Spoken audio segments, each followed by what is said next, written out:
Hello, everyone. Welcome to my hackathon daily updates with me, Alexandra. And today we are together with a really great speaker. Sorry. And today we're going to talk a little bit about his domain expertise, which is communications, strategic communications. He's really, really good at it.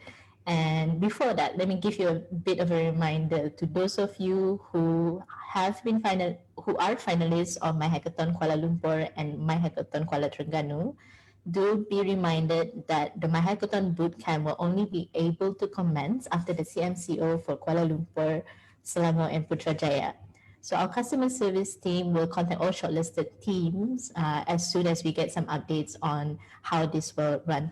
But tomorrow we will have a very special My Hackathon Daily update exclusively with our My Hackathon My Hackathon lead director, or sorry, My Hackathon director, Pandeliana, together with Cradle Funds Group CEO as well, to give you the important update on that.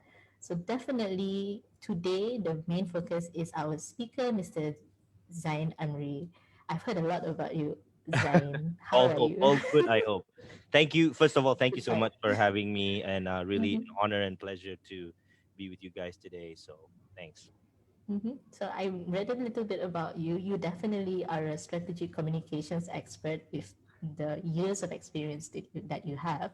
Perhaps you can also introduce yourself about uh, your experience and your background. Okay. I guess I'm one of those adults that kind of did a few phases of occupations, and I would group Mm-hmm. them into three major clusters. The first one was when I was really young. I was involved with media, so I was doing a lot of TV hosting, radio DJ, singing, and all that stuff. And then I graduated, and then I started focusing on personal development, personal growth, leadership coaching, and I was in that sort of training world. And then the third phase was me doing advertising, marketing, and branding.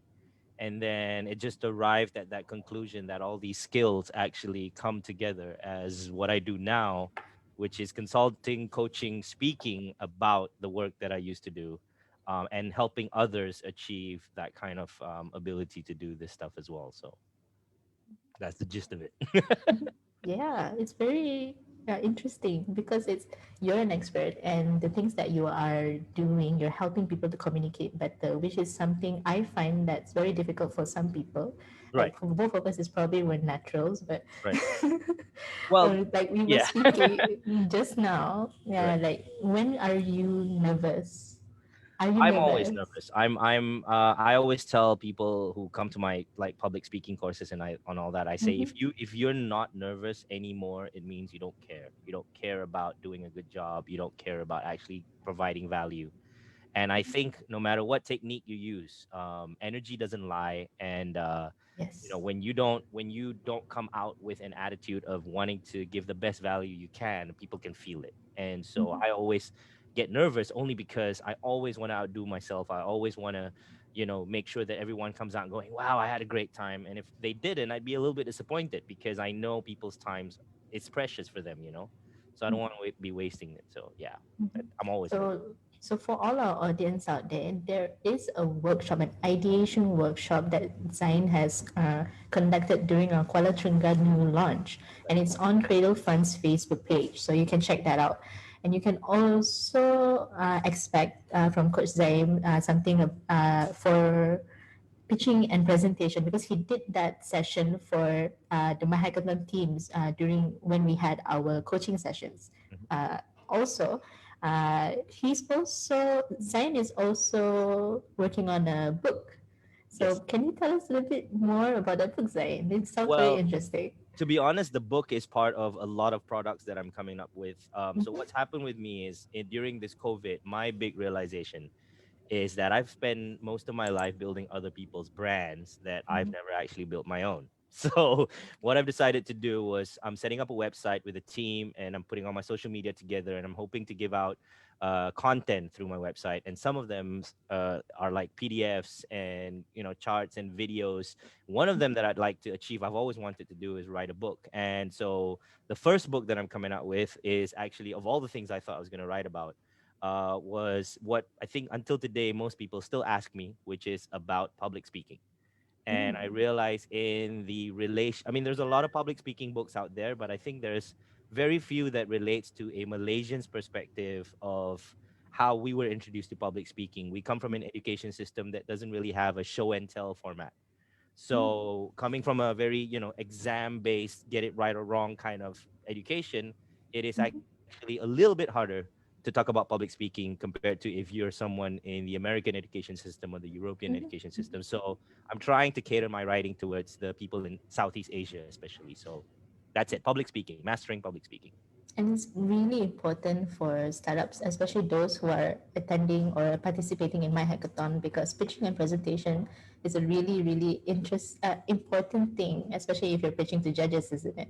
Absolutely. I So think I guess it's all in the cell. mhm, mhm, it is. Yeah. So I guess my first question would be, how can someone improve their presentation of public speaking? Okay. Generally, I think in my book, the first chapter is the one that I spent the most time on because I think that's the most important one, and that is mastering your preparation. There are other chapters about your body language, your speech, your rhythm, owning the stage, having presence, all that stuff. But nothing is more important than preparation. And the famous saying, "If you fail to prepare, you're preparing to fail." And I think a lot of people tend to stumble simply because of lack of preparation. And for me, I mean, in my book, I will say like the general sort of points that I could probably make. Number one would be master your preparation. And that's a whole chapter of its own. Number two is actually mastering your body, understanding how your body functions and how it reacts to nervousness, fear, confidence, and all those experience and emotion. The third would be master your speech. Whatever language you use is not important, but it's important for you to know the right language to speak to the audience you're speaking to. Chapter four would be about master your space, where public speakers tend to forget that when they're, especially in a live speaking environment, they're going to be in a giant room and they need to have that energy where they own that space. And there's a technique to do that. And then, of course, everybody knows they're afraid. The fear of public speaking is worse than the fear of death. That's apparently one of the surveys done, right? So I remember the great Jerry Seinfeld used to say that means at a funeral some people actually rather to be in the coffin than actually giving the speech, which is crazy, right? But that's how it is. So you do have to confront your fear about it and what is driving that fear of public speaking. And you got to know your stuff. You got to develop your style. And of course, most importantly, you have to continuously learn. Like everything else, speaking is like singing. Practice, practice, practice. Guitars, anything that requires a hands-on skill like riding a bicycle. The good news is once you learn how to do it, you'll never forget. Bad news is there's no such thing as reading about how to be a good speaker. That's It's true. really just getting up there and doing it over and over and over again until you get good. I've been doing it for 25 years. I wasn't that great 25 years ago. I can admit, I can admit that for myself as well. So I can relate. I'm sure I'm pretty horrible 25 years ago. Yeah, I know I'm horrible. I guess it's also a way to differentiate between reacting towards a situation as well responding to it, isn't it? Yeah, and I think a lot of people have asked me, especially some of the coaches. One of the most common questions from my hackathon participants is, how do I sequence my presentation? How do I start? And I always tell them, And I don't that's know the if next you. question. Oh, that's the next question. Oh, sorry. Yeah. So well, I'll take it anyway. Okay. So the next Gen- question is actually your favorite way of sequencing a presentation, actually. oh, okay, all right. So for me, I have this thing. It's a mnemonic that I came up with, and it can sound a little bit crude, but the reason why I came up with it is because it's easy to remember, and it's Okay. actually P. So it's PSMYCOW, which is kind of like piss my cow, right? Uh-huh. So the reason why I do it like that is you'll never forget it now, right? It's such a weird statement, but P stands for problem, articulating a problem. The second step is insight, demonstrating what you know better about the problem. Three would be then presenting your solution. Number four would be methodology. How does your solution work? And then the next one would be considerations. What are some of the things that makes it not ready or not able to be done right now, and what is it that you need? And then the last one is what's next. So P, problem; I, insight; S, solution; M, Y is my, methodology, and CO is considerations, and W is what's next. And when people ask me why, I say because there's a lot of fancy ways to sell stuff, but when you break it down to the most simplest format of selling or convincing, think of a used car salesman and or a cheap advertising campaign where they're like, "Are you not sleeping well? Problem, right? Are you waking up in the middle of the night? Problem. Are you wishing that you can have a better morning every day? Problem. And then what if we told you we could get you to sleep for 8 hours? Really great. Introducing the new mattress." So even the most basic version of advertising uses that sequence, right? So that's why I believe it works, because I think it's very natural for people to connect with you. First of all, do you even know what my problem is? That's true. And then building it from there. You walk into a car sales room, and the first thing they say, "Are you looking for a car? Are you married? Do you have kids? Are you trying to impress someone? Hey, I got the perfect car for you." They always do, right? So, You know what um, you know what people want. right. So that sequence, the problem, insight, solution, methodology, considerations, and what's next is always what strings my argument, no matter how short or how elaborate. It's always got to be that sequence. That's interesting. Yeah. And that's actually enough to fit into a pitch or a presentation, really. It's aligned to people who are more famous than me, who recommend things like Guy Kawasaki. I think he says 5, 15, 20, or something like that, like Oh no wow. more than 15 slides, no more than 20 minutes. So yeah, I think it's always about being able to not do too much. If you watch TED.com sort of speech, they've got like 7 minutes, 15 minutes, Yeah, yeah. and you've got to state your case straight away. And if you notice, they always start with that. They always start with, this is the problem. Here's something I've discovered. I've done this, and this is what I found out, and here's what I'm, advocating. And then they spend the rest of the time convincing you. So it's a very good sequence to base on. That's interesting. Yeah. Yeah. So have you ever seen or experienced a favorite presentation that you remember until today? Okay, this personal story is maybe 3 years ago. I had a friend who told me that he knows a person in a very big organization. Because I said I had some comments about the way they were branding something, or they were explaining something. So I went to see the CEO, and when I presented it to him, he said, "You know what? I want you to present this to this council." And that council, when I went, first of all, the presentation was in the prime minister's office, and it was chaired by the prime minister. And alongside him were 7 other senior ministers. And I walked into this room, and there are like all these people you see on TV right in front of you. And then he goes, "What do you want?" And that's it. My clock started then. I had 15 minutes to present my idea. And throughout the whole thing, they were just looking at me, no words, you know, just exploring. But then what I really got excited was, as soon as I was done with the presentation, there was a lot of questions. That's one of the things that I actually like, because when they have questions, it means they're really interested in the thing. And Mm-hmm. it was one of those things. It was unreal, and yet at the same time, I couldn't share it with anyone because it was quite a sort of a top, level presentation. I couldn't like really tell people, "Hey, guess what? I met like all these people," and that was what I was feeling inside. But outside, I was like, "Oh yes, that Oh, was you can't say this to you know, anyone. damn, I wish I could share this with people." But that was one of the most amazing experience for me, because I've always wanted to find out if I had the ability to convince a group like that. And they bought into the idea. In fact, I was hired by that organization to come in as a strategic communications director for that particular purpose. So it was something I've never imagined, even for me, to be able to speak to such an amazing group of people at one time with different backgrounds, and finding out that I'm not too bad. I had some value to share, because no matter how confident you are, you always wonder, right? Am I insane? What if I get to the actual people in charge and they look at you and go like, "Are you insane?" So that was going through the back of my head throughout the whole presentation. But at the end of it, it turned out well. So I'm glad, and it is always one of my greatest memories of my life to have done that presentation. So, Um, in a way, you're thankful that you get that validation, lah. in a way, I guess it's Very, always good to be very, confident. very lucky. but it's also very nice to get sort of an affirmation that what you're doing is not Yes. insane, or That's what the you think best you're good at. thing. Yeah. So that was one of the most defining moments for me, actually. Mhm. It really gave me confidence, further confidence, to know that what I'm doing was, I was on the right track of what I was championing, which is communications. I was championing that the education of communications in Malaysia needs to improve, because no matter how great we are at manufacturing or creating or inventing, if we're not good at selling it, convincing others to invest in it, partnering us, getting better collaborators to come on board, we'll never be one of the world's greatest, because that's what it takes to play at the global level, right? We need Malaysians to find good partners, not just from here, but from other countries, to help us grow the things that we believe in. So yeah. And that's a lesson to people who's studying public speaking as well. If you don't try, you won't know.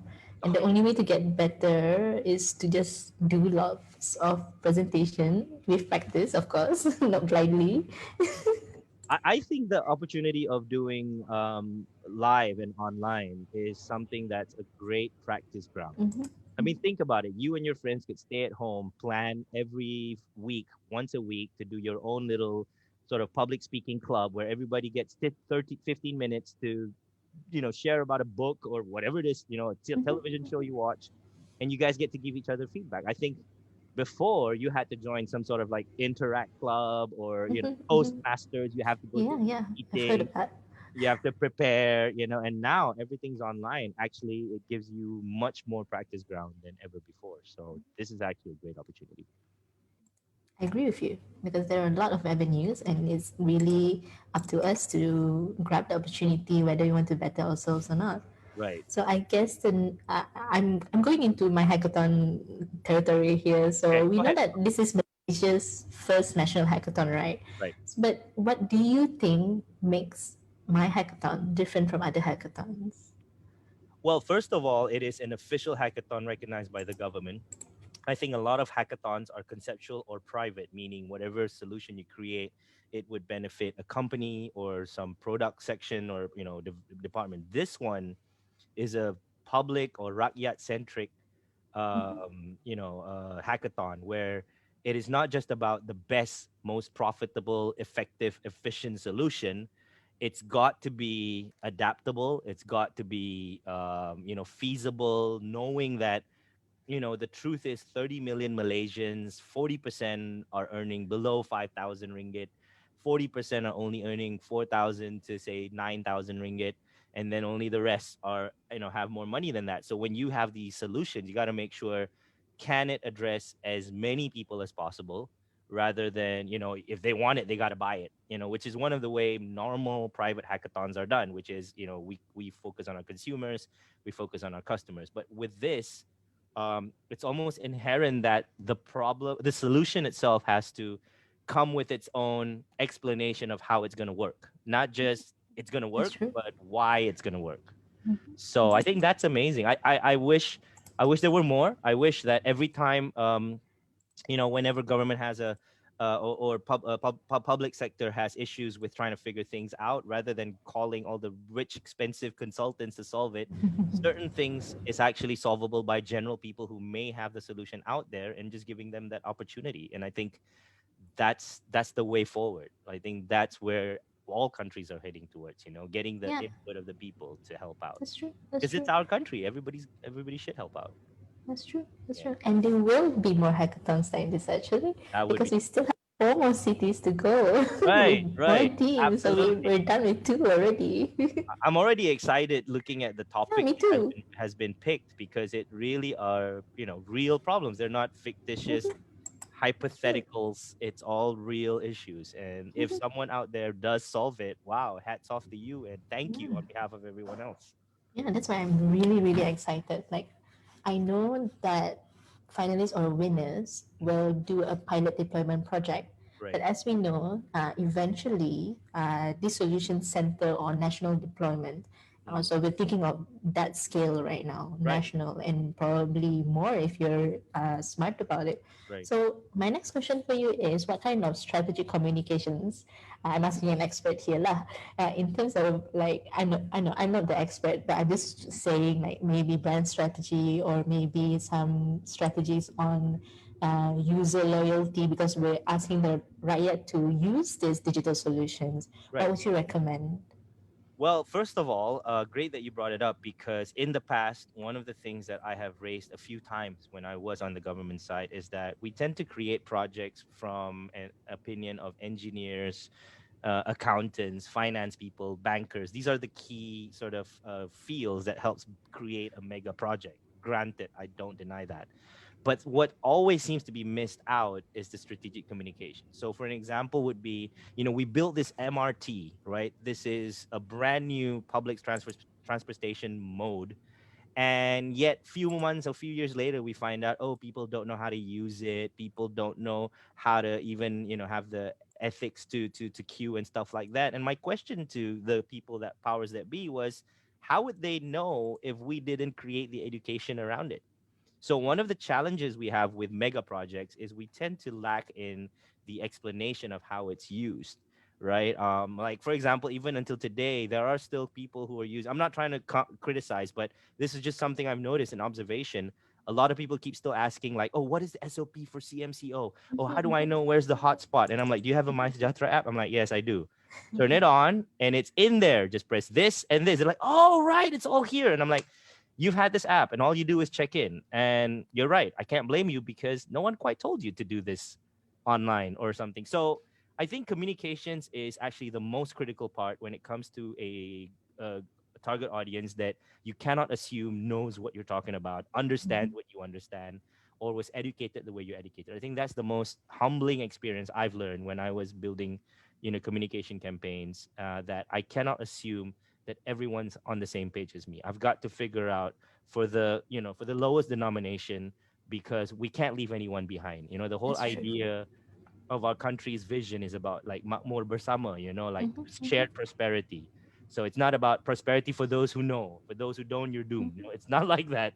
So I think strategic communications is everything. If anybody who comes up with an ideation, I think you'd score more points if you actually put into some thought about how would it be I would suggest be the way for people to adapt this technology or this solution even mhm. faster than relying on the usual channels to do the work.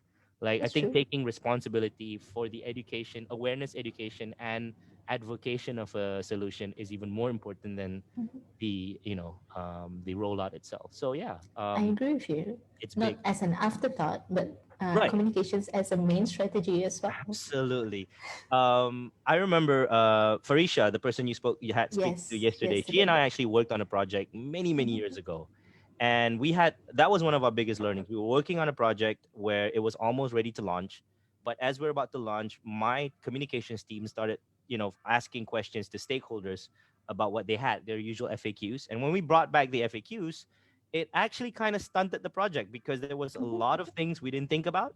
mhm, mhm. And like I said, because the solution was built by engineers, accountants, Okay. bankers, and communications was only brought in chapter 4, which is a little bit too late because now we're actually asking the people, we're the ones talking to the people, engaging them, and we find out that there's a lot of things we didn't think about from their perspective. And then Mhm. that caused a lot of problems. And that was a big learning for me to tell people that you have to have the comms team in as part of the design from the beginning if you really want to make it work. That's my stand, at least. So yeah. Yeah. And I think as we're trying to digitalize the government, we're trying to, like, in our tagline, it's Mhm. to digitalize, streamline, simplify, and even disrupt government. Right. So we're trying to also communicate to people who haven't adapted to even using things on a phone. So Right. the communication strategy is also to convince them to be on with digitalizing or digital solutions, isn't it? Right. And I think I mean, of course, it's impossible to cater to every single person, but I think the intent of it, or at least the aspiration of any project, should be to have no man left behind. I think it's important that, when we hear stories of people climbing trees to get internet, it breaks my heart because I know friends who complain that their Netflix is not smooth. And I'm thinking, I know it's a problem, but that's a very first world problem. You got to remember that there are other Malaysians like us carrying the same mic cut Mm, that has a really different that's true. level, and we got to think about them. We got to figure out, how do I make sure that that person gets the benefit of whatever I'm building too, not just the people around me. So yeah, absolutely, I agree with you, Alex, completely. I guess my next question is actually before our lightning round. Okay. So it's for future participants, people who are interested to join my hackathon. What Right.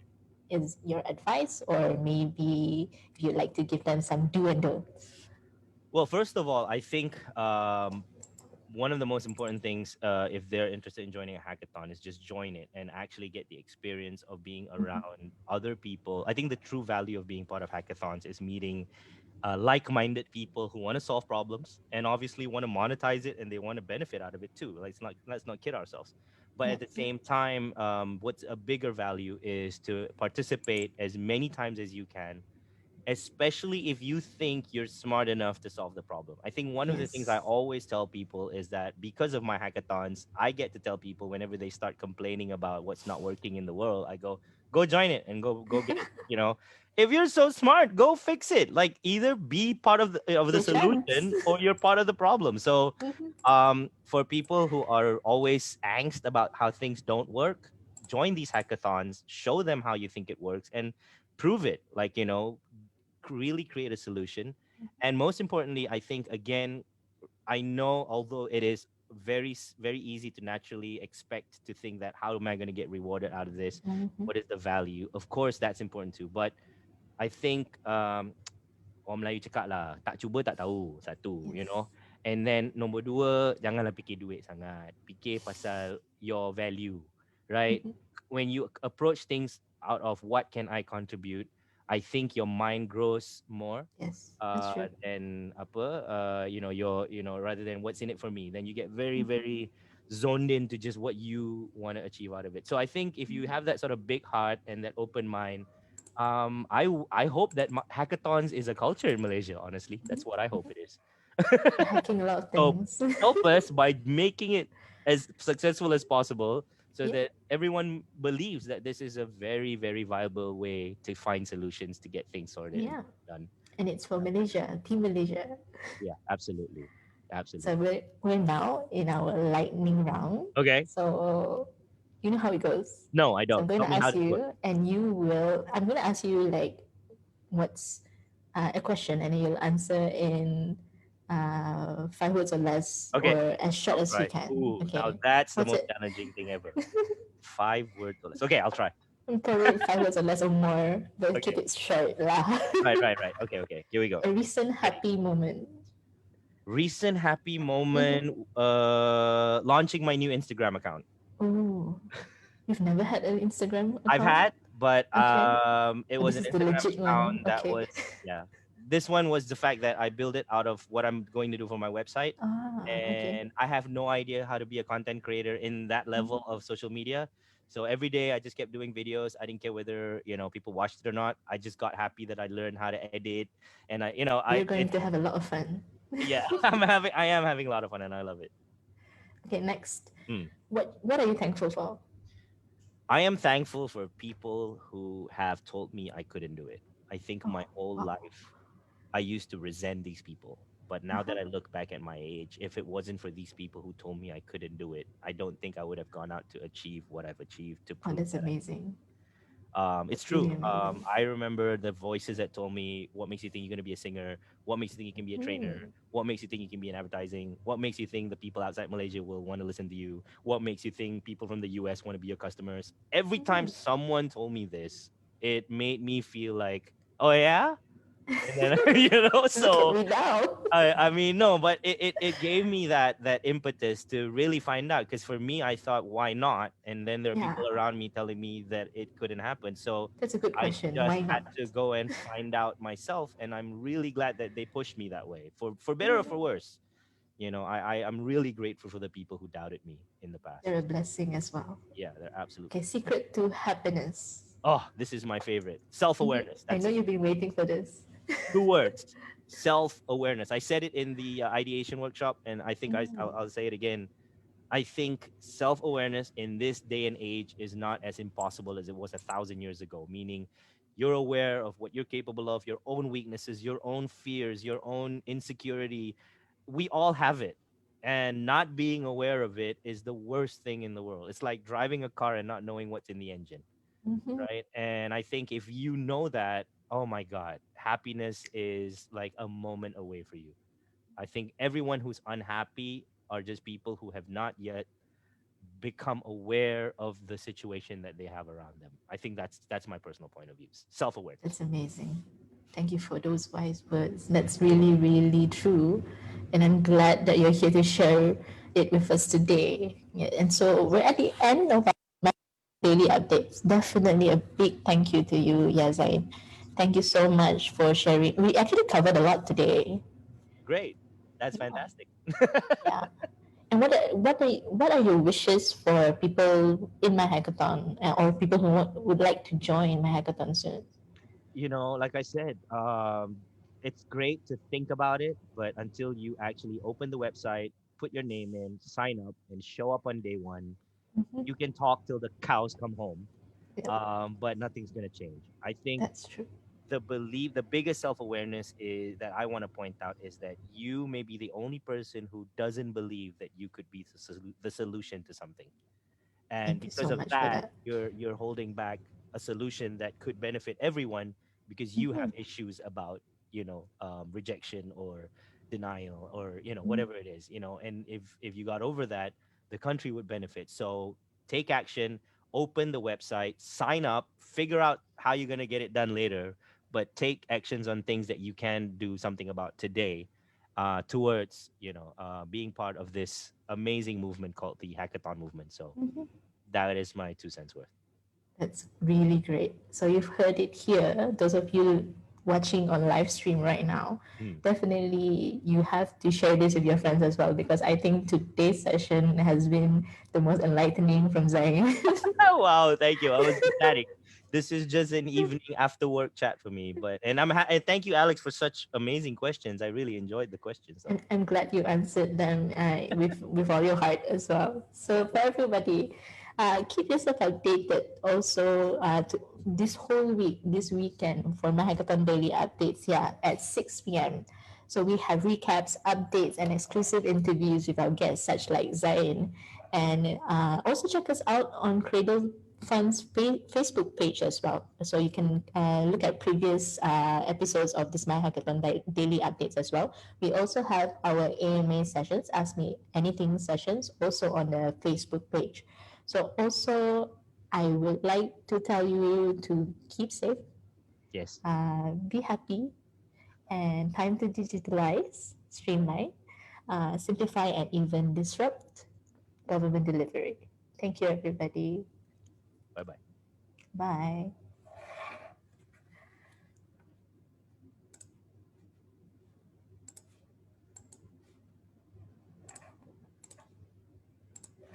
Thanks, Anne. That was fun. It shows that we're still live, though. Yeah, yeah, we are.